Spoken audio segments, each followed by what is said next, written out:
नमो अर्हन्तारं नमो सिद्धारं नमो आयुर्याणं नमो वज्रायाणं नमो लोये सप्तसाम्पूर्णम्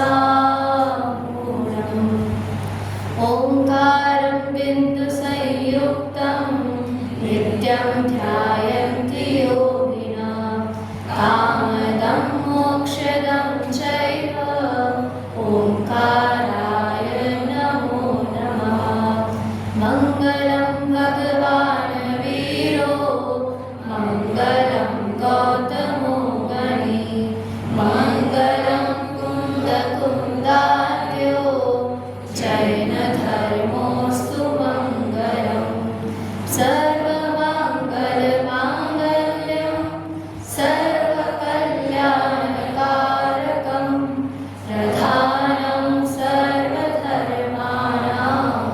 जैनं जयतु शासनं जैनं जयतु शासनम्। देखिए, आप सभी को विदित ही है कि कल शुद्ध पंचमी पर्व है और हम आज उसी की पूर्व बेला पर यहाँ एकत्रित हुए हैं। परंतु हमारा आज का विषय हम क्या देखेंगे कि शुद्ध पंचमी पर्व हम मनाते तो है, परंतु क्यों मनाते हैं? केवल षटखंडागम रचना पूर्ण हुई इसके लिए मनाते हैं या क्यों मनाते हैं? वास्तविकता उसके पीछे मनाने का कारण क्या है? उसके बाद में उससे हमें शिक्षा क्या ग्रहण करनी है कि हम आखिर पर्व तो मनाते आ रहे हैं, कब से मनाते आ रहे हैं? जब से हमें पता चला है कि शुद्ध पंचमी पर्व है, उसे मनाना है, तो हम शुद्ध पंचमी पर्व मनाते आ रहे हैं। परंतु क्यों मनाना है इसकी वास्तविकता हमें पता है क्या? नहीं। केवल क्या हम क्या जानते हैं, हमने कथा सुनी है कि धरसेनाचार्य जी ने पुष्पदंत और बुद्धबली जी को ग्रंथ लिखने के लिए कहा, उन्होंने ग्रंथ रचना पूर्ण की और वहीं से हम शुद्ध पंचमी ये पर्व मनाते आ रहे हैं। परंतु अब यहाँ हम सर्वप्रथम शुद्ध पंचमी पर्व, 3 शब्द आए हैं, क्या? शुद्ध पंचमी और पर्व। इसका शाब्दिक अर्थ देखते हुए आगे हम ये देखेंगे कि शुद्ध पंचमी क्यों मनाते हैं, उसका महत्व क्या है और उससे हमें क्या शिक्षा ग्रहण करनी है। तो सबसे पहले आता है पर्व। तो पर्व का यदि शाब्दिक अर्थ देखने जाए तो पर्व का अर्थ होता है पूर्ण होना, पवित्र। तो इसको यदि हम जो तात्कालिक और पूर्ण अर्थ व्याख्या करने जाए तो क्या अर्थ होता है कि कार्य करते करते जब पूर्णता की ओर प्रकट हो तो उससे जो हृदय में आनंद प्रकट होता है, जो सबके साथ, जैसे हम सबके साथ जब वो उत्साह से मनता है तो उसे पर्व कहा जाता है। अब यदि हम देखें तो पर्व भी अनेक प्रकार के होते हैं, जैसे तात्कालिक कुछ पर्व होते हैं, कुछ शाश्वत पर्व होते हैं। आप में से कोई बताएगा कि तात्कालिक पर्व कौन कौन से हम मनाते हैं? जैसे अब कली का शुद्ध पंचमी पर्व, ये कैसा है? तात्कालिक पर्व है। रक्षाबंधन, ये कैसा है? तात्कालिक पर्व है। और शाश्वत पर्व कौन कौन से है? जैसे अष्टानिका, अष्टमी, चतुर्दशी, 10 लक्षण व्रत आदि, ये जो सब है ये शाश्वत पर्व है। अब हम यहाँ बात करते हैं कि पर्व और व्रत, इन दोनों में कुछ अंतर है या समान है? कहिए, बताइए। आपको क्या लगता है कि व्रत और पर्व ये दोनों सेम है, समान है या इनमें कुछ भिन्नता है? बोलिए। एक है या अलग अलग है? कम से कम इतना तो बोलिए, एक है या अलग अलग है? अलग अलग है, इतना तो हमें पता है। तो क्या भिन्नता है इसमें? पर्व क्या है और व्रत क्या है? तो यदि हम देखें तो व्रत क्या है कि अपने लिए, निज आनंद के लिए जो करते हैं वो व्रत है। और पर्व क्या है कि जो सभी के साथ उत्साह से मनाया जाए वो पर्व है। यदि इसे ही कहे तो जो व्रत है वो निज आनंद का संचार करने के लिए है और उसका प्रचार करने के लिए क्या है? पर्व है। पर्व हम उसी के लिए मनाते हैं। यदि हम 10 लक्षण में देखें तो 10 लक्षण में क्या? अपने आत्मा को जानना है, क्षमा कहाँ देखनी है? अपने में देखनी। और पर्व क्या? जैसे अभी हम सब यहाँ एकत्रित हुए हैं, किसके लिए? पर्व मनाने के लिए, उत्साह करने के लिए, मनाने के लिए, ऐसा ही पर्व। अब पंचमी क्यों? पंचमी क्या है? तिथि है। तो इसका अर्थ तो सीधा सीधा है कि उस दिन शुद्ध की स्थापना हुई, शुद्ध पूरा लिखा गया, इसीलिए वो पंचमी दिन विशेष है। अब आता है शब्द यहाँ पर शुद्ध, सबसे महत्वपूर्ण। अब शुद्ध अर्थात क्या? तो शुद्ध अर्थात आगम। अब आगम क्या है? यदि देखा जाए तो सबसे पहले यहाँ आते हैं जिनेंद्र देव, क्योंकि उनकी वाणी क्या कहलाती है? जिनवाणी। और जिनवाणी ही क्या है? आगम, शुद्ध। अब हम देखें तो शुद्ध में क्या है? क्यों हम मनाते हैं शुद्ध की स्थापना पर इतना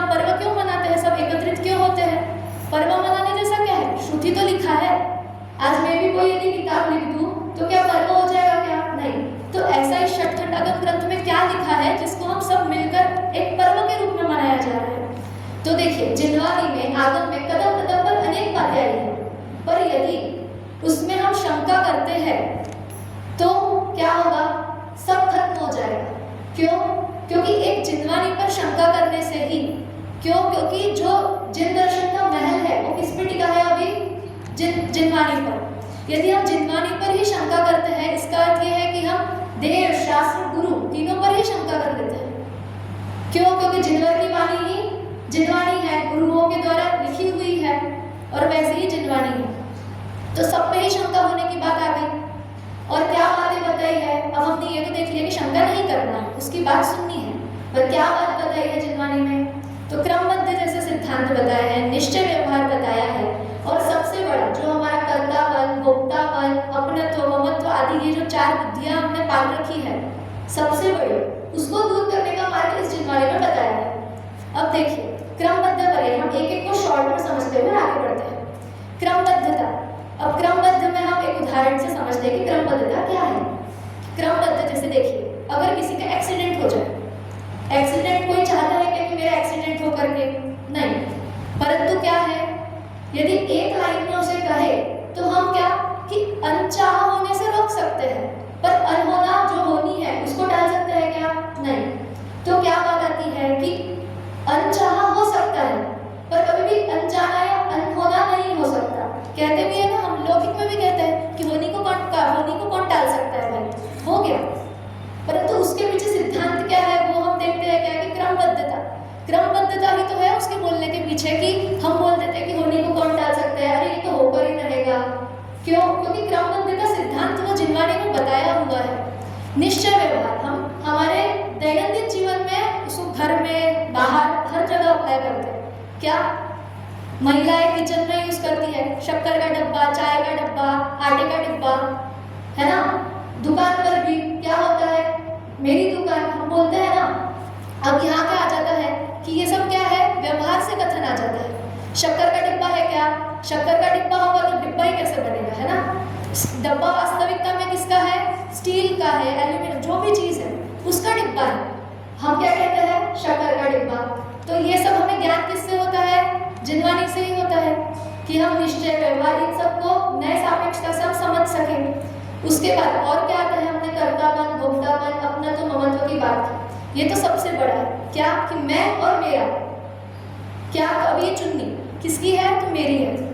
अगर मैं यहाँ किसी को अपना नाम पूछूं कि तुम्हारा नाम क्या है, तो सोहम आदि इत्यादि अपने नाम बताने लग जाए। हम कहते हैं कि बोलने से कि आपका नाम क्या है? आत्मा। कभी निकलता है क्या? सुना तो कितनी बार है कि मैं आत्मा हूँ, मैं आत्मा हूँ। कहते भी है कि मैं आत्मा हूँ, आत्मा हूँ, आत्मा हूँ। अभी यहाँ अगर बाद में मैं किसी को पूछूं तो सब यही बोलेंगे कि आत्मा। और दरवाजे के बाहर जाने के बाद में क्या हो जाएगा? सबका अपना अपना नाम। अब ये हो गया इसमें क्या? अपनत्व, ममत्व। अब इसके बाद आता है कर्तापन, कि क्या मैंने अपना माना और वैसे ही उसका क्या कि मैं करता। किसने किया? तो मैंने किया। किसने किया? तो मैंने किया। कुछ भी चीज हो, घर में अगर रोटी बनानी हो तो किसने बनाई? मैंने बनाई। फिर चकला बेलन क्या कर रहा था? गैस क्या कर रहा था? आटे ने क्या किया? जबकि आटा स्वयं अपनी योग्यता से उसमें रोटी रूप परिणमित हुआ है, परंतु हुआ क्या कि मैंने किया। उसमें क्या आ गई? कर्ता बुद्धि, कि मैंने किया। अब ऐसे ही कि उसका भोक्ता कौन है? मैं। पहले तो क्या कि मेरा है, मैं हूँ। पहले तो सबसे पहले मैं, फिर मेरा, फिर उसके बाद में उसमें कर्ता बुद्धि कि मैंने किया, और फिर उसमें भोक्ता बुद्धि आ गई कि ये मैंने भोगा। ये 4 बुद्धियां इतनी बुरी है, और हमने इसी को क्या सबसे ऊपर अपने पास में रखा हुआ है, और सबसे पहले इन्हीं को छोड़ना है ना? तो अब यहाँ आ गई 3 चीजें हमने देखी कि पर्व क्या है, उसके अंदर पंचमी तिथि का महत्व देखा, और उसके अंदर शुद्ध का अर्थ देखा। अब यहाँ आगे बढ़ते हैं कि यदि ऐसा है तो शुद्ध लिखा कब से गया है? इसके पूर्व भी तो परंपरा चालू थी ना। इसके पूर्व में भी तो शुद्ध चलता था। जब जैसे देखिए तो महावीर भगवान को जब निर्वाण हुआ, जब चतुर्थ काल का अंतिम काल चला, तब निर्वाण हुआ, तो उसके बाद कैसे ये शुद्ध हमारे पास में रहा? तो उसको यदि हम इतिहास देखें, शुद्ध का इतिहास देखें, तो हमें पता चलता है कि क्रमशः 62 वर्षों तक अनवरत महावीर स्वामी के पश्चात कौन हुए? गौतम स्वामी हुए, जम्बू स्वामी हुए और फिर सुधर्माचार्य हुए। ये तीनों अनुबद्ध केवलियों ने शुद्ध को परंपरा को आगे अनवरत रखा। अब इसके बाद कौन हुए? तो इसके बाद हुए उनके निर्वाण विष्णु, इन्होंने 14 वर्ष तक आगे अनवरत रखा। फिर नंदीमित्र, अपराजित, गोवर्धन, भद्रबाहु, इन शुद्ध केवलियों ने 100 वर्षों तक शुद्ध की धारा को अनवरत रखा। फिर उसके बाद 183 वर्षों तक विशाखाचार्य आदि 11 आचार्यों ने इस परंपरा को अनवरत रखा। उसके बाद आते हैं 11 अंगधारी आचार्य, जिन्होंने 123 वर्ष के समय तक ये पूरे शुद्ध की परंपरा को आगे अनवरत रखा है। उसके बाद 10, 9, 8 अंग के जो धारी आचार्य थे, इन्होंने 97 वर्ष तक इस शुद्ध परंपरा को आगे रखा। उसके बाद आते हैं एक अंगधारी, जहाँ आते हैं आचार्य धरसेन, पुष्पदंत, भूतबली आचार्य आदि इत्यादि। तो ये सब आते हैं एक अंगधारी। जब इनके तक शुद्ध परंपरा चलती रही, मतलब महावीर भगवान के निर्वाण के बाद जो शुद्ध केवली और अंगधारी हुए हैं, उनके द्वारा केवल उनके पास ये लिखे हुए ग्रंथ तो थे नहीं, तो सिर्फ सुनकर, इसीलिए शुद्ध पंचमी सिर्फ केवल सुनने के कारण वो परंपरा हमारे तक आई। फिर उसके बाद लिखने की क्यों जरूरत पड़ी? लिखने की जरूरत क्यों पड़ी? चल रहा था ना सुनकर, तो हमें भी जितने ग्रंथ यहाँ पर जितने हैं, ये ग्रंथ है, पढ़ने नहीं पड़ते, पढ़ने का काम बच जाता। सिर्फ आप मुझे सुना दो, मैं आपको सुना देती हूँ, मैं इनको सुना देती हूँ, हो जाता। फिर तो हम फोन पे ही ग्रंथ सुना देते और शुद्ध परंपरा आगे चलाते रखते। तो क्या ऐसा वास्तविक में पॉसिबल है क्या? नहीं। तो क्यों लिखे? क्योंकि उस समय की स्थिति बता रही थी, ये धरसेनाचार्य को ये स्थिति बता रही थी। अब हम आते हैं हमारी वास्तविक कहानी, जो हमने बचपन से सुनी हुई है कि शुद्ध पंचमी हम आखिर मनाते क्यों है, उसकी कथा। अभी तक हमने क्या देखा कि महावीर भगवान से ये कहानी तक की कथा हमने देखी कि कैसे टोटल होते हैं 683 वर्ष महावीर भगवान के बाद, जब तक शुद्ध परंपरा श्रुति से चलती रही, केवल सुनकर आगे बढ़ती रही। उसके बाद लिपिबद्ध होना शुरू हुआ। तो लिपिबद्ध होना शुरू क्यों हुआ? हमारा प्रश्न पहला ये है। क्यों? क्योंकि उस समय आचार्य के सामने उनको दिख गया कि अब जो मनुष्य है वो कैसे होते जा रहे हैं, उनकी विशुद्धि घटती जा रही है। वो इतने विशुद्धता से अब सुनते नहीं है, रुचिपूर्वक सुनते नहीं है। इसलिए क्या कि लिखना उन्हें श्रेष्ठ लगा, क्योंकि अब कैसा कि जो वीतरागी मुनि हैं वो भी विरले होते जा रहे थे। उसके बाद में मनुष्य जो थे, गृहस्थ थे, वो अपने गृहस्थी में लगते जा रहे थे।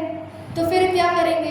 तो फिर उन्होंने आचार्य अरदबली उन्हें पत्र लिखा और उन्हें कहा कि 2 शिष्यों को वो भेजे।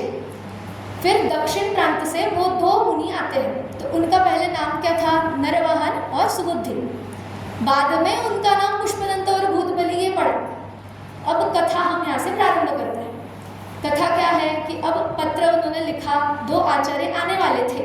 अब धरसेनाचार्य विश्राम कर रहे थे, तो उस समय उन्हें स्वप्न आया। स्वप्न में क्या आया कि 2 शूद्र बैल आ रहे हैं और उनके चरण पर नमस्कार करते हैं। और जब वे जागते हैं तो वो क्या कहते हैं अपने मुख से? सबसे पहले उनके मुख से क्या निकलता है? जयतु शुद्ध देवता। कि क्या? जयतु शुद्ध देवता, शुद्ध के देवता जो जिनवर है, जो जिनेंद्र है, उनको मैं नमस्कार करता हूँ। और फिर अगले ही दिन ये 2 शिष्य आचार्य भूतबली और पुष्पदंत, जिनका नाम पहले नरवाहन और सुबुद्धि था, वो दोनों वहाँ पर आए। और फिर अब योग्य जानकर ही शिक्षा देते हैं आचार्य। तो अब कैसे उनकी शिक्षा, कैसे उनको जाने कि वो शिष्य योग्य है या नहीं है? तो उसी के लिए उन्हें एक मंत्र देते हैं और कहते हैं कि इसकी सिद्धि कर लेकर आओ। अब वो जाते हैं, अपनी सिद्धि में लग जाते हैं, सिद्धि करते हैं। अब क्या होता है फिर सिद्धि करने के बाद? आप सभी को पता ही है क्या होता है, बताइए। क्या प्रकट होता है? सिद्धि हो जाती है क्या पहली बार में मंत्र की? नहीं होती। तो क्या होता है, क्या प्रकट होता है? ये तो सबने सुनी हुई है ना कथा। हाँ, किसी के मंत्र में एक शब्द कम है और किसी के इसमें एक शब्द ज्यादा करके देते हैं आचार्य। क्यों? क्योंकि उनकी योग्यता हमें पता करनी है कि वो जो षटखंडागम का कार्य मुझे करना है, जिसको मैं योग्य शिष्य मान सकता हूँ या नहीं, ये भी तो हमें देखना पड़ेगा पहले। यदि अभी मेरे पास कोई आए और बोले कि आपका जो ज्ञान है आप मुझे दे दो, तो मैं कैसे दे दूँ? पहले परीक्षा तो करनी पड़ेगी कि ये ऐसे जो शुद्ध अभी तक चला आ रहा तो इसी के लिए वो मंत्र सिद्धि में एक अक्षर कम और एक को एक अक्षर ज़्यादा देते हैं। तो जब सिद्धि प्रकट होती है तो देवियाँ प्रकट होती है। तो कैसे देवियाँ प्रकट होती है? कुरूप। अब उन्हें ये तो होता है आश्चर्य कि देवियाँ तो ऐसी होती नहीं है, तो आखिर ही क्या हुआ? तो उन्होंने अपने ज्ञान और विवेक से, ऐसा नहीं कि नहीं हुआ या ऐसा ही है तो आचार्य के पास ऐसे ही चले जाए, अपना विवेक वहाँ पर उन्होंने जागृत किया और उसको सही सिद्ध किया। और फिर उसके बदले में क्या? सही जो सुंदर सर्वांग देवियाँ है वो देवियाँ प्रकट हुई। और फिर वो अपने गुरु के पास गए और उन्होंने पूरा वर्णन उनको किया कि ऐसा ऐसा हुआ हमारे साथ। तब उन्होंने यह जाना कि वो योग्य शिष्य है, योग्य शिष्य है, इसीलिए फिर उन्होंने उनको क्या शिक्षा देना प्रारंभ किया। आप सभी यह हॉल में भी वो पीछे चित्र देख सकते हैं जहाँ पे शुद्ध पंचमी पर्व का बैनर यहाँ पर है कि जिसमें आचार्य धर से पुष्पदंत भूतबली बैठे हैं, उसके बाद वो 2 बैलों का चित्र वहाँ पर कि उन्हें स्वप्न में आया, ये वहाँ पर बताया है। तो ऐसे ही कि क्या अब पूरी कथा यहाँ पर हो गई। अब क्या लिखने का काम शुरू हुआ। तो अब लिखे क्या? षटखंडागम। षटखंडागम है तो इसका नाम षटखंडागम क्यों रखा? 6 खंड है इसीलिए षटखंडागम रखा। अब षटखंडागम में भी 2 आचार्य थे, एक पहले पुष्पदंत और दूसरे भूतबली। तो अब दोनों ने एक साथ थोड़ी लिखा होगा। तो इसमें 6 खंड है, जिसमें से जो पहला खंड है जीव स्थान जो नामक पहला खंड है उसको लिखा है, उसके भी जो पहला अंश है उसको लिखा है आचार्य पुष्पदंत ने। और बाकी के जो 5 खंड है और जो पहले का रहा हुआ थोड़ा सा अंश है उसको लिखा है आचार्य भूतबली। तो क्यों? क्योंकि आचार्य पुष्पदंत को यह ज्ञात हो गया था कि अब मेरी आयु अल्प रही है, इसीलिए उनके जो पारिवारिक लौकिक में जो भांजे थे, जो उनके उस समय शिष्य थे जिनका नाम जिनपालिक था, तो उनके द्वारा उन्होंने पत्र भूतबली आचार्य को भिजवाया और उनसे कहा कि अब आगे का कार्य आप देखें। तो फिर उन्होंने आचार्य भूतबली ने आगे का षटखंडागम रचना पूर्ण की। और वो कब पूर्ण हुई? तो ज्येष्ठ शुक्ला पंचमी के दिन, जैसे कल का जो दिन है उस दिन। तो इसीलिए हम उस दिन शुद्ध पंचमी पर्व मनाते हैं। अब हमने ये तो कथा तो जान ली कि शुद्ध पंचमी पर्व हम क्यों मनाते हैं, उसके पूर्व का क्या इतिहास था, हम लोगों ने सब देख लिया। परंतु अब यहाँ पर प्रश्न यह होता है कि आखिर इसका महत्व क्या है? बताइए। अभी हमने इतनी कथा सुनी, इतना उसका इतिहास देखा, आपको क्या लगता है आपके हिसाब से क्या महत्व होना चाहिए? हमें क्यों शुद्ध पंचमी मनाना चाहिए? बताइए, कोई हाथ खड़ा करके बताए, बोलिए आपके मन से जो आपको लगता हो। कोई भी नहीं, जो लगता हो वो बोलिए। क्यों मनाते हैं हम शुद्ध पंचमी? हाँ चलिए, देखिए एक उत्तर आया कि अभी हमारे लिए यही आधार है कि जैसे उस समय भी ये हो चुका था कि बुद्धि क्षीण होते जा रही थी। अब उस समय उतनी क्षीण अगर हो रही थी, आचार्य को उस समय लग रहा था, तो आज तो हम पूरे ही उसमें लिप्त है जो हमने 4 बुद्धियाँ देखी उसमें। तो हमारे लिए तो एक यही आधार है अभी, क्योंकि वास्तव जो अभी तो हमारे पास जिनवर है नहीं, जिनेंद्र देव है नहीं कि हम उनसे डायरेक्ट सुने वाणी, उनकी दिव्य ध्वनि का हम आनंद ले सके, है ना। तो उसके बाद क्या बचता है? केवल जिनवाणी ही बचती है, जिससे हम ये जो हमने तत्व देखे, जैसे हमने देखा कि क्रमबद्ध पर्याय हुआ, निश्चय व्यवहार हुआ, जो हमें इसमें से बताए गए हैं, जो हम छोटे छोटे दैनंदिन में अपने रोज के कार्य में देखते भी हैं, अप्लाई भी करते हैं उसको, तो ऐसा बताया है। तो वास्तव में इसका महत्व कब होगा, क्या होगा? केवल पढ़ने से सुनने से हो जाएगा क्या? बताइए, बोलिए। अगर अभी मैं अभी बोल रही हूँ, आप लोग सुन रहे हो, तो हमें शुद्ध का ज्ञान हो गया क्या? नहीं होगा। चलो, अगर अब मैंने इसको पेज खोला और पढ़ने लग गए, लाइन टू लाइन, शब्द टू शब्द हमने इसका पढ़ा, तो शुद्ध हमें पढ़ लिया क्या? पढ़ लिया क्या? नहीं पढ़ा। तो क्यों नहीं पढ़ा? पढ़ तो लिया। लौकिक में तो हम यही बोलते हैं, किताब खोलो और पढ़ लो, पढ़ ली। क्या होना चाहिए? वो आत्मसात होना चाहिए कि जब तक हम उसको अपने में उतारेंगे नहीं, जब तक उसको हम आचरण में नहीं लेकर आएंगे, तब तक वो माना ही नहीं जाएगा। जैसे हम उदाहरण देखते हैं कि एक पिता ने अपने पुत्र को कहा कि 1 गिलास पानी का लेकर आओ। अब बच्चे ने सुन तो लिया, अब पिताजी जो है वो राह देख रहे हैं कि वो पानी का गिलास लेकर आएगा। वो फिर से पुत्र को बोलता है कि पानी का गिलास लेकर आओ, सुना नहीं तुमने? पुत्र बोलता है मैंने तो सुन लिया। अब बताइए, पुत्र ने सुना कि नहीं सुना? पिता ने जो बोला वो पुत्र ने तो सुना। एक कथन से हम देखें तो पुत्र ने तो सुन लिया कि हाँ उसे पानी लाना है, उसको पता है कि उसको पानी लाना है, पर वो सुना कहा जाएगा क्या? नहीं। बदले में क्या होगा? उसे डांटी पड़ेगी। कब कहलाएगा सुना? जब वो जाके पानी लेकर आएगा और देगा, तब क्या कहलाएगा कि पानी ला, और उसने लाया और दिया, तब माना जाएगा। तो वैसे ही जब ये जिनवानी लिखी गई तो क्यों लिखी गई? हमारे लिए तो लिखी गई। आचार्य ने तब हमारे बारे में ही तो सोचा था कि अभी इतनी विशुद्धता नहीं है कि हम डायरेक्ट उन बातों को समझ पाए, पर कब होगी? जब इसके भी बातों को हम गहराई से समझे, चिंतन करें, समझे, तभी तो हम जो शुद्ध पंचमी पर्व मनाना है वो सार्थक होगा। नहीं तो आज तक हमने कितने शुद्ध पंचमी मना लिए? यहाँ पे तो किसी की उम्र 40, 50, 60 इतनी हो, तो सबने अपने बचपन से इतनी शुद्ध पंचमियां तो मना ली, तो कितनी सार्थक हुई उसमें से शुद्ध पंचमी मनाना? बताइए। तो शुद्ध पंचमी की सार्थकता कब होगी? कि जब हम इस कोई भी एक ग्रंथ यदि हम लेते हैं, चाहे वो छोटा हो या बड़ा हो, पर कब, जैसे हम भागवत को ही ले, अब भागवत भाग को ही यदि पढ़ना शुरू करें शुरुआत से, तो कब नमोकार मंत्र ही सबसे पहला उसका पाठ है। तो नमोकार मंत्र केवल पढ़ने से ही नमोकार मंत्र हमें याद भी कर लिया मैंने, तो हो जाएगा क्या? नहीं, वो तो क्या केवल रट्टा मार, उतनी बात हो जाएगी। तो वो आत्मसात कब होगा? कि जब मैं उसका एक एक पद को अच्छे से समझूंगी कि नमो अरिहंता, अर्थात क्या? कि लोक में सभी अरिहंतों को नमस्कार हो। किसका नमस्कार हो? मेरा नमस्कार हो। ऐसा जब हम पूरे एक एक पद को समझेंगे, उसको आत्मसात करेंगे, उसके बाद भी क्या? कि हम जब नमोकार मंत्र बोलेंगे तब एक एक पद के साथ हमें उन पंच परमेष्ठियों का स्मरण होना चाहिए कि अरहंत बोलने से अरहंत कैसे, उनके क्या लक्षण है, वो सब चीज़ें हमारे दिमाग में आनी चाहिए। केवल नमोकार, नमो अरहंतानम, नमो सिद्धानम, नमो आर्यानम, नमो जैनम, नमो वेसवसनम बोलने से नहीं होता। क्या? तो पहले फिर पंच परमेष्ठियों का स्वरूप भी हमें पता होना चाहिए, फिर उस एक एक पद के साथ उसका चिंतन भी करना चाहिए, तब जाके वो नमोकार मंत्र भी सार्थक होगा। ऐसे ही हम देखते हैं कि जो अंजन चोर था उसने भी क्या किया था? केवल नमोकार मंत्र बोल के ही तो खुटी काटी थी। हम भी खुटी मानते हैं, नमोकार मंत्र बोल के काट दो, हो जाएगी विद्या सिद्ध। कितने उड़ेंगे और कितने नीचे गिरेंगे? सब के सब नीचे गिरेंगे। क्यों? क्योंकि उतनी विशुद्धता, उसे तो पता भी नहीं था कि नमोकार मंत्र क्या है क्या नहीं, पर क्या उसने बोला इससे होगा, मैंने बोला, उसकी उतनी दृढ़ता, उसका विश्वास, और उसने बोला और छीका काट दिया।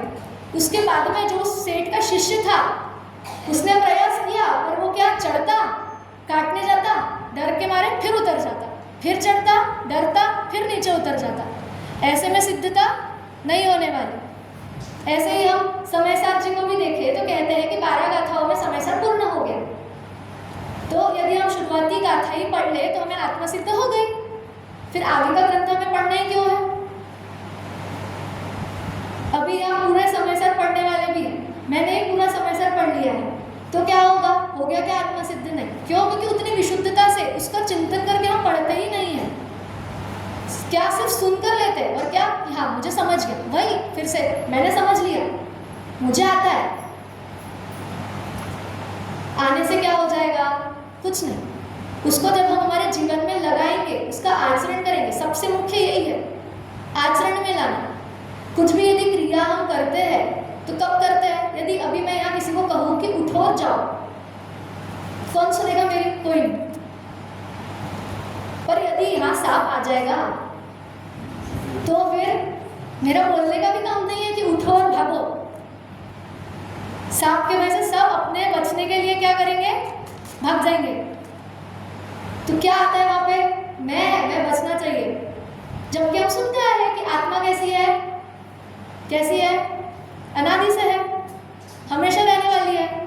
तो फिर क्यों इस शरीर के पीछे अपना तो बुद्धि इतनी कि केवल हमने अगर कह भी दिया ना कि सांप आ गया, सांप आ गया, भले ही वो हो ना, पर भागदड़ इतनी मच जाएगी कि वो सांप हो या ना हो उससे कोई लेना देना नहीं है।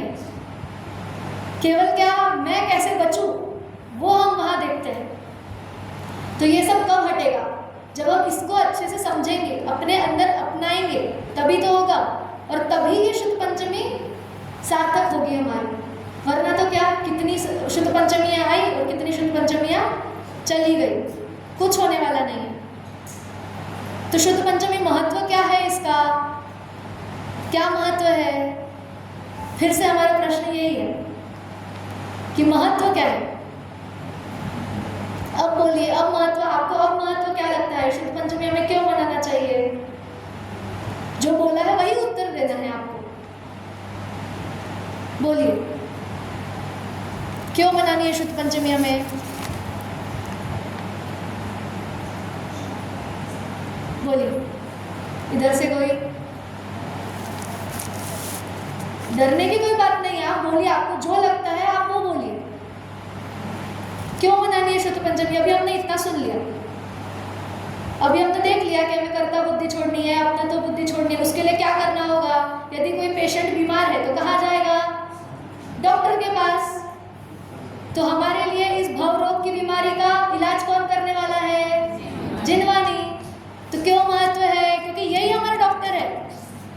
ये जो भव रोग में हम फंसे हुए हैं, वहां से हमें कौन निकालने वाला है? तारने वाला कौन है? यदि आप नाव में बैठे और बीच में अब फंस गए तो कौन बचा सकता है? केवल एक नाविक जो होगा, उससे सही समय में चीजें पता है कि ऐसी समस्याएं आती है तो उससे कैसे निकलना है। तो वैसे ही नाविक के रूप में हमारे पास में जिनवानी माँ है, जो हमें सही मार्ग बताने वाली है कि तुम्हें किस मार्ग पर जाना है। हमें पूरा मार्ग बता कर रखा है। और ऐसा भी नहीं है, चलिए हम देखते हैं, लौकिक में देखते हैं, यदि कोई बच्चा अपना एक गोल सेट करता है तो क्यों गोल सेट करता है? जब वो उसे कामयाबी के शिखर पर देखता है कि मुझे भी वैसा बनना है। तो हमारे पास भी तो हमारे पंच परमेष्ठी तीर्थंकर है, जिन्होंने इसी को अपनाकर, इसी को हम क्या बाहरी वस्तुओं को अपना मानते हैं, इसमें जो बताया है उसको अपना नहीं मानते। अर्थात क्या कि इस शरीर को अपना मानते हैं और आत्मा को अपना नहीं मानते। इसमें यही तो बताया है, सबसे मुख्य तो यही है कि आत्मा। ये हम बाल पोथी या केजी की जो बुक्स होती है हमारी, उसमें भी क्या होता है कि मैं जीव हूँ, मैं जानने वाला हूँ, मुझ में ज्ञान है और मैं सुख दुख का करता हूँ। पर हमने मान किसको रखा है? अजीब को। सारे काम किसको कर रखे हैं? अजीब के लिए। खाना अजीब के लिए, सोना अजीब के लिए, और मानना क्या उसमें कि मेरे लिए। जबकि आत्मा को तो ये सब लगता ही नहीं है। आत्मा तो कुछ खाता ही नहीं है, आत्मा कुछ पीता ही नहीं है। तो फिर क्यों? वही सब कर्ता बुद्धि, अपना तो बुद्धि के कारण। और क्यों? क्योंकि जो मार्ग बताया है उसको सिर्फ सुना है, समझा और आचरण में नहीं लेकर आए हैं, इसके लिए। तो हमारे लिए डॉक्टर कौन है? हम जिनवानी। और हम इसे क्या करते हैं? डॉक्टर के पास साल में एक बार जाते हैं। शुद्ध पंचमी आई तो जिनवानी हाथ में ले ली।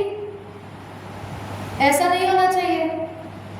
तो शुद्ध पंचमी पे कम से कम हम ये नियम तो ले कि हम दिन में कम से कम 1 घंटा, आधा घंटा या 5-10 मिनट, जितना हमारा समय निकले उतना हम स्वाध्याय करें। अब यहाँ बैठे में से अधिकतर लोग तो स्वाध्याय करते ही हैं। महिलाओं में तो स्वाध्याय सब लोग करते ही हैं, पुरुषों में भी यहाँ स्वाध्याय चल रहा है, तो बहुत अच्छी बात है। तो उसमें सभी पुरुष भी सम्मिलित हो, है ना। अब ये सब बातें तो है, तो इससे हम क्या सीख रहे हैं कि धीरे धीरे स्टार्टिंग कैसे भी हो, हम डायरेक्ट, जैसे हमारे घर में यदि जीना हो तो डायरेक्ट 10वें जीने पर चढ़ जाते हैं क्या? नहीं, पहला जीना, दूसरा जीना, तीसरा, ऐसे ही चढ़ते हैं ना। तो वैसे ही तो हमें बाल पोथी में ही ये पढ़ा। देखिए, अगर आपको समय सार, मोक्षमार्ग प्रकाशक, षटखंड आगम पढ़ने की आवश्यकता ही नहीं है, यदि आप जो UKG LKG की जो किताबें हैं ना उसे ही आत्मसात कर ले तो ये सब ग्रंथ पढ़ने की तो आवश्यकता ही नहीं है। क्यों? क्योंकि उसी में पढ़ लिया कि मैं जीव हूँ, मैं जानने वाला हूँ, मुझ में ज्ञान है, बस इसके आगे जानना ही क्या है। इतना ही यदि वहाँ पढ़कर सुनकर हमने अपना मान लिया उसको, जैसे हमें शरीर को अपना मान के रखे हैं, तो आगे का कुछ पढ़ने का काम ही नहीं। सबके सब कहाँ मिलेंगे हमें?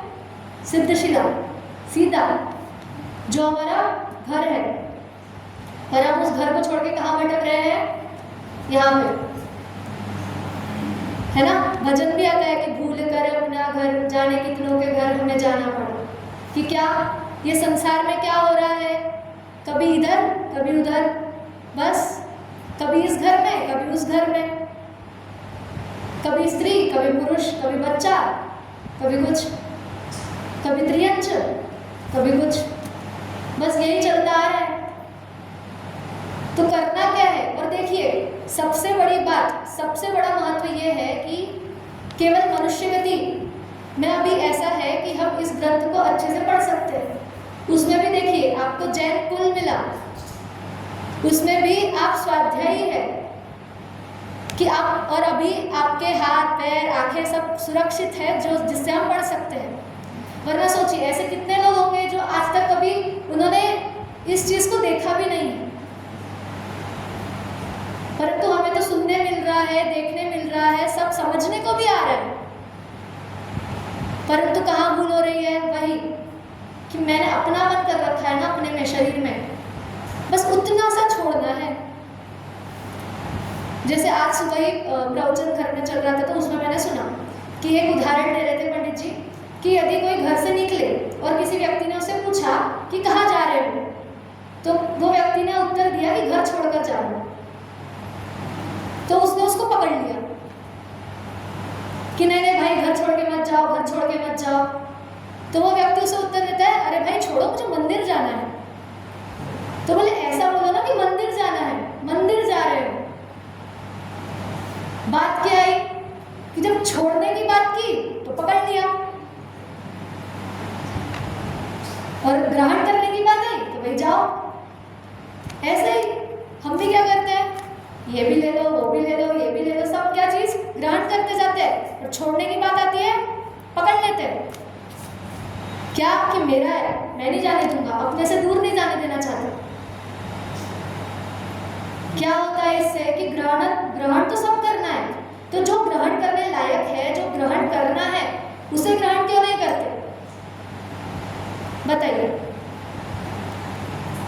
जो ग्रहण करने लायक है, जो ग्रहण करना ही है हमें, उसके बिना कोई मार्ग ही नहीं है हमारे सामने, तो फिर वो ग्रहण करने वाला भी एक ही डॉक्टर है हमारे सामने, जिनवानी अभी। तो क्यों ना हम उसे ही समझे, उसे ही चिंतन करें। और यदि ना समझे तो अपने आप को छोटे मानने जैसी कोई बात ही नहीं है। नहीं समझा तो नहीं समझा, तो जिसे आता हो, जो उसका अध्येता हो, उसे पूछे। तो ऐसा भी नहीं कि हम जाकर सीधा पूछे चलो मुझे ये बता दो, वो क्यों बताएगा? उसे विनय पूर्वक पूछे। विनयता भी एक है कि जिसमें ज्ञान कब आता है, जब विनय हो। जैसे हम रावण और लक्ष्मण का भी उदाहरण देखते हैं कि जब उसकी शिक्षाएं लेने की बात आती है तो वो खड़ा हो जाता है सिर के पास, होता है क्या कुछ? नहीं। पर जब वही चरण के पास जाता है, विनय लाता है, तब क्या शिक्षा मिल जाती है। तो यही बात है कि ज्ञान भी कब आता है कि जब विनय हो। कि आचार्य पुष्पदंत और भूतबली, इन्हें भी जब विनय थी, जब विवेक था, ज्ञान था, तभी आचार्य धरसेनाचार्य ने उन्हें शिक्षा दी और उन्हें इस काम के लिए चुना। और यह काम शुद्ध पंचमी के दिन अर्थात ज्येष्ठ शुक्ला पंचमी के दिन पूर्ण हुआ, और तब से आज तक, अभी तक हम इस जिनवानी का लाभ ले पा रहे हैं। तो देखिए महत्व क्या है इसका, कि ये हमारे सामने है, हमें पता है, सब जानते हैं कि इसका क्या महत्व है, कि यही बचाने वाली है, यही एक मार्ग है हमारे लिए। परंतु क्या, परंतु इसमें भी देखिए फिर इसमें हमें क्या करना, क्या है इसका संभाल करने के लिए कैसे करनी है। आचार्य ने तो अपना काम कर दिया कि शुद्ध परंपरा चल रही थी तो उन्होंने लिखने का काम कर दिया। अब लिखने का काम उन्होंने तो अपना काम पूरा तरीके से कर दिया, अब जिम्मेदारी आप लोगों पर है, हम लोगों पर है कि क्या, कि इसे आगे हम कैसे अनवरत रख सके, जैसे उन्होंने आगे तक अभी तक रखा। उसके बाद भी क्या कि कैसे हम भी इसको जब समझेंगे तभी हम अपने आगे के बच्चों को भी समझा पाएंगे। उसमें भी फिर और क्या कि अब उन्होंने बता तो दिया, हमारे लिख दिया, सब काम उन्होंने कर दिया। अब हमारा क्या केवल काम बचा है कि हम इसका स्वाध्याय करें, इसको पढ़ें। परंतु ऐसा नहीं कि साल में एक ही दिन, शुद्ध पंचमी के दिन या 10 लक्षण हुए, अष्टानिका हुए, केवल उसी दिन हम आ रहे हैं और उसी दिन यहाँ पर स्वाध्याय कर रहे हैं। प्रतिदिन कुछ ना कुछ, भले ही हम कोई स्तुति क्यों ना पढ़े, पर स्तुति पढ़ने के बाद में हम ये चिंतन करें कि आखिर इसमें बताया क्या है। अभी हमने यहाँ पर इतनी सारी जिनवानी भक्तियाँ करी, उसमें भी कितने मार्मिक शब्द आए हैं। ये जो इतना अभी हमने स्वाध्याय किया, इतना अभी मैं बोल रही हूँ, आप सुन रहे हैं, यही सब बातें तो हमने अभी भक्ति में सब लोगों ने गाई है, हर्ष और उल्लास से बिल्कुल सबको। परंतु केवल वो गाने से ही नहीं होगा, उसका एक एक शब्द का अर्थ जब हम समझेंगे तभी तो उल्लास आएगा। जैसे पंच परम परमेष्टि देखे, है ना, आनंद हर्षित होते। क्यों, कैसे कि जब उनका हम स्वरूप जानते हैं तब अपने आप आनंद आता है कि जैसे वे है वैसा ही तो मैं हूँ, कोई अलग तो है नहीं। यहाँ कोई छोटा होगा, कोई बड़ा होगा, परंतु सब आत्माएं कैसी है। महावीर भगवान की पहली शिक्षा कि सभी आत्माएं कैसी है, बराबर है, समान है। फिर तो कोई छोटा ना, कोई बड़ा ना। फिर तो क्या केवल इतना ही तो है, ये जिनवानी केवल इतना ही तो कह रही है कि केवल तुम एक आत्मा को ही जानना है। जानो जानो जानो, किसको जानो, तो एक आत्मा को ही जानो। और ऐसा नहीं कि दूसरे की आत्मा जाननी है, ये भी काम नहीं करना है हमें, कहीं जाना भी नहीं है। जैसे ही कोई कहे कि तीर्थ चलो, तो दो तरीके से हम तीर्थ देख सकते हैं। एक तो चलो शिखर जी चलते हैं, और एक कहाँ, अपने अंदर, कहीं जाने की जरूरत ही नहीं है, अपने अंदर ही तो झांकना है। देवालय भी कहाँ है, अपने में ही तो है, बस इसे ही तो जानना है कि कहाँ प्रभु कहाँ है। जैसे आप हो वैसे ही हम हैं। सुबह सुबह से हम प्रतिमा प्रक्षाल पाठ आदि का, उसमें भी तो कहते हैं कि जैसे आप हो वैसी ही छवि मेरी है, वैसा ही मैं हूँ। 47 शक्ति, जितनी शक्तियाँ हैं, जितने गुण हैं, जैसे उनकी आत्मा में है वैसे ही गुण मेरे आत्मा में। केवल क्या है, अवस्था, कि उन्होंने वो पूर्ण दशा प्राप्त कर ली है और अभी हम संसार में अवस्था, हमारी जो पर्याय मनुष्य पर्याय चल रही है उसमें अटके हैं। परंतु उसके लिए भी मार्ग वो बता कर गए हैं। ऐसा नहीं कि सिर्फ उन्होंने अपना अपना स्वार्थ देख लिया, ऐसा भी नहीं है। परंतु मनुष्य क्या करता है, स्वार्थ, अपना स्वार्थ साधता है। अगर किसी को कोई मार्ग मिल जाए तो फिर मैं दूसरे को क्यों बताऊं। अगर वो वैसा करते तो सोचिए हमारा क्या होता। फिर तो यही, आज इस घर कल उस घर। परंतु क्या कि जो मार्ग उन्होंने अपनाया वही मार्ग अपनाने के लिए हमें कह रहे हैं। हम पाठबोध आदि में भी ये पाठ पढ़ते हैं कि सच्चा सुख क्या है, क्या है सच्चा सुख, कि उन्होंने जो मार्ग बताया है उस मार्ग पर यदि हम चले तो हम भी सच्चा सुख प्राप्त कर सकते हैं। और मार्ग क्या है, केवल एक अपने आत्मा को जानना, न कहीं जाना है, न कुछ लाना है, न कुछ सामग्री लेकर आनी है, बस हाथ पर हाथ धरो और बैठ जाओ। और दृष्टि कैसी होनी चाहिए, तो नासाग्र दृष्टि, ना इधर देखना है ना उधर देखना है। फिर तो कुछ काम ही नहीं बचा ना। सिर्फ इतना ही तो कह रही है जिनवानी माँ हमें। और हम क्या करते हैं, ठीक है सुन लिया, उस बच्चे की तरह, उस बालक की तरह, हाँ सुना मैंने कि इसमें लिखा है कि मैं आत्मा हूँ, पता है मुझे मैं आत्मा हूँ। आपका नाम क्या है मैं पूछूंगी तो क्या बताओगे, बोलो। अब सब अपना अपना नाम लेंगे, पर अभी तो कोई अपना नाम भी नहीं ले रहा। क्यों, क्योंकि पता है। पर 10 मिनट बाद अगर अभी कोई पूछे कि इनका घर कहाँ पर है, तो सब क्या बताएंगे फटाक से, वो 2 घर छोड़ के ही उनका घर है। अब वो घर उनका कहाँ से आया, हमारा घर तो सिद्धशिला है एक। फिर ये घर किसका है, शरीर का। और ये बुद्धि कहाँ से छूटेगी, तो इसको पढ़ने से। और इसको तो हम पढ़ रहे हैं, रोज हम स्वाध्याय करते हैं, रोज पढ़ रहे हैं। फिर तो केवल पढ़ रहे हैं, सुन रहे हैं। जब उसको जीवन में अप्लाई करेंगे, जब उसको आचरण में लेकर आएंगे, तभी तो असली शुद्ध पंचमी का महत्व माना जाएगा। बोलिए, अब लग रहा है कुछ महत्व शुद्ध पंचमी का, कि केवल शुद्ध पंचमी का दिन आया, सुबह पूजा किया, हो गया, ग्रंथ पढ़ लिया, हो गया। मन में शुद्ध पंचमी, हमें कितना उपकार करना चाहिए उन आचार्यों का जिन्होंने हमारे लिए, हम जैसे जीवों के लिए ये लिखने का सोचा। हम सोचते हैं हमारे आगे के लोगों के लिए कभी नहीं, हम तो क्या सोचते हैं, है चलेगा, बस अपना काम हो गया। बोलिए, किसी के मन में आया कभी अपने आगे के लिए भी हम जैसे आचार्य ने काम किया वैसे कुछ हम भी करें, कुछ इसको सुरक्षित रखें, कैसे बचे वैसे देखें। तो देखिए हमने महत्व तो जान लिया कि यही हमें भव से पार कराने वाली है, इसीलिए इसका महत्व है। पर अब हम इसे कैसे संभाल करें, इसकी रक्षा कैसे करें, उसकी क्या सावधानी बरतनी है हमें। हम क्या करते हैं, पढ़ना है, उठाया, पढ़ा, रख दिया। बोलिए ये विनय हुआ क्या जिनवानी का? नहीं होगा। तो क्या उसे साफ करें, सुरक्षित जगह पर रखें। नहीं तो आज कितने ही ग्रंथ ऐसे ही अलमारियों में रखे हुए हैं, क्या होगा उसका? कुछ नहीं। परंतु कम से कम एक शुद्ध पंचमी के दिन ही उसको हम अच्छे से रखें, उसकी साफ सफाई करें, उसे सुरक्षित रखें। और सबसे मुख्य तो यही है कि हम उसे आत्मसात करें, वही उसका सुरक्षित रखना सबसे मुख्य है। कि हम ऐसे तो साफ सफाई हमेशा कर लेंगे, करते रहेंगे, परंतु उसका साफ सुरक्षित रखना कब होगा? जब हम उसे आत्मसात करेंगे। यदि हम आत्मसात ही नहीं करेंगे तो पढ़ी पढ़ाई बातें तो हम भूल जाते हैं। कितनी बातें पढ़ी है। आज अभी यहाँ पे अगर मैं किसी दादी को पूछूं कि आपने पहली कक्षा में क्या पढ़ा था, तो आपको याद होगा क्या? नहीं। परंतु वही यदि हम अ आ इ 1 2 3 4 ये हमने कैसे पढ़े हैं, आत्मसात किया है इनको। क्यों? क्योंकि ये हमें लाइफ टाइम काम में आने वाले हैं। तो वैसे ही ये जो है ये तो हमें भव सागर से पार कराने वाली है। इसमें की जो बातें हैं यदि हम उनको समझ लें तो ये 1 2 3 4 करने की भी जरूरत नहीं है।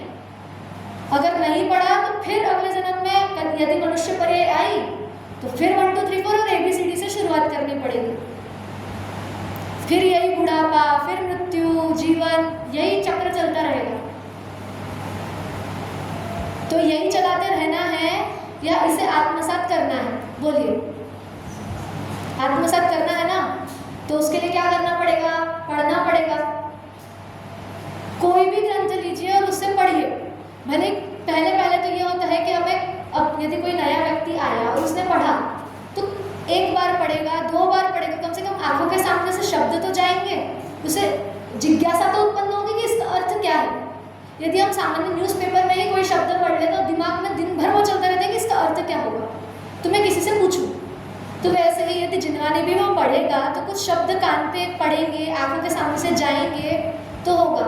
जैसे अभी मैं शिक्षा में संस्कृत पढ़ रही हूँ, तो हमारे यहाँ कहते हैं श्रवण संस्कृत। वो लोग भी मानते हैं कि श्रवण विद्या, कि तुम नहीं आ रहा है बोलते संस्कृत, सुनो, सुनते सुनते ही कुछ शब्द तुम्हारे मुंह में बैठ जाएंगे और वो मुँह से अपने आप फिर कुछ, अगर किसी ने बोला, मैंने उसको वो उत्तर देते देखा था, सुना था, तो मैं भी इसको आज संस्कृत में ऐसे उत्तर देती हूँ।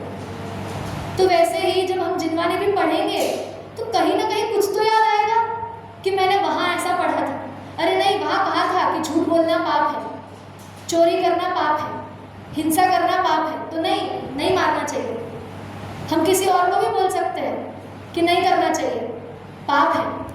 पर कब होगा वो सब चीज़ें? जब हम पढ़ेंगे। शुरुआत तो यहीं से कहाँ से करनी है? पढ़ने से। देखिए एक सुभाषित भी आता है, शास्त्र ज्ञानस्य संशोभा भवेदात्म सुबोधनः तद्भावे वृथा भारः पुंसां पाषाण सन्निभः। क्या कह दिया इसमें आचार्य ने कि जो शास्त्र ज्ञान को जानता हो वो कैसा है? इस पृथ्वी पर रहने लायक है। और जो शास्त्र ज्ञान को नहीं जानता, जो इस विद्या में अपने आप को नहीं लगाता, वो पाषाण के समान है। पाषाण क्या है? भार है पृथ्वी पर। कोई भी यूं उठाएगा फेंक देगा। क्यों? अपने घर में भी कौन रखेगा पाषाण? यदि मैं अभी किसी को बाल्टी भर के, पत्थर भर के, तो कौन रखेगा सजा के अपने घर में? कोई नहीं, वृथा है ना, व्यर्थ है वो। वैसे ही कहा है कि जो शास्त्र अभ्यास में नहीं लगेगा वो कैसा है? इस पृथ्वी पर पाषाण के समान है। इसीलिए शुद्ध पंचमी पर्व हमें क्या सिखाता है? शिक्षा क्या लेनी है हमें? कि हमें शुद्ध का अभ्यास करना चाहिए और केवल पढ़ने से, सुनने से नहीं, तो उसे आत्मसात करना चाहिए। यही हमें शुद्ध पंचमी पर्व बताता है।